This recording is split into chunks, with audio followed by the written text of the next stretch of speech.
एक छोटे से गांव में एक लड़का रहता था जिसका नाम आलोक था।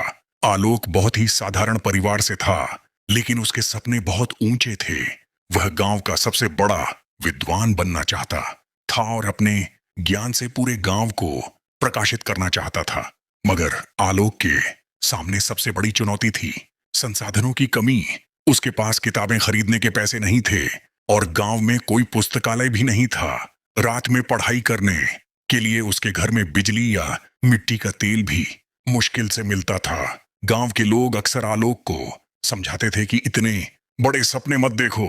आलोक, तुम एक गरीब परिवार के हो, यह अंधेरा तुम्हारी किस्मत है, तुम इसे नहीं बदल सकते। लेकिन आलोक ने हार नहीं मानी। उसने एक रात गांव के एक पुराने मंदिर के पास देखा कि वहां एक छोटा सा मिट्टी का दीपक जल रहा था। यह दीपक पुजारी जी ने जलाया था और इसकी लौ बहुत धीमी थी। आलोक को एक विचार आया। हर रात वह अपनी पुरानी फटी हुई किताबों को लेकर मंदिर की सीढ़ियों पर बैठ जाता। वह उस नन्ही सी दीपक की लौ के सहारे पढ़ना शुरू कर देता।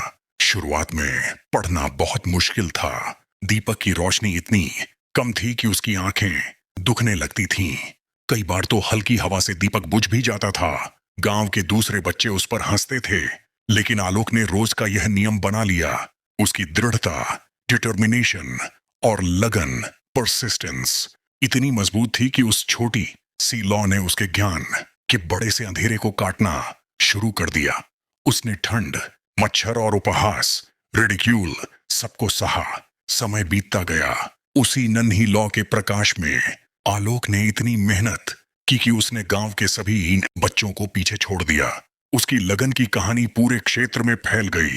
कुछ साल बाद गांव के दानदाताओं ने उसकी मदद की और वह शहर के एक बड़े कॉलेज में पढ़ने गया। जब आलोक वापस लौटा तो वह एक शिक्षित और ज्ञानी व्यक्ति बन चुका था। उसने अपने गांव में एक छोटा सा पुस्तकालय खोला और वहां सबसे पहले एक बड़ा दीपक जलाया। उसने गांव वालों से कहा, यह दीपक सिर्फ प्रकाश नहीं है, यह मेरी याद दिलाता है कि जब हमारे पास कुछ नहीं होता तब भी आशा की एक छोटी सी किरण, रे ऑफ होप, काफी होती है।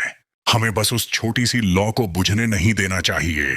सीख, मॉरल ऑफ द स्टोरी, परिस्थितियां कितनी भी विपरीत क्यों ना हों, यदि आप में सच्ची लगन और दृढ़ इच्छा शक्ति है तो आप अपने जीवन के सबसे बड़े अंधेरे को भी आशा की एक छोटी सी लौ से दूर कर सकते हैं। अपनी मेहनत को कभी कम मत आंकिए।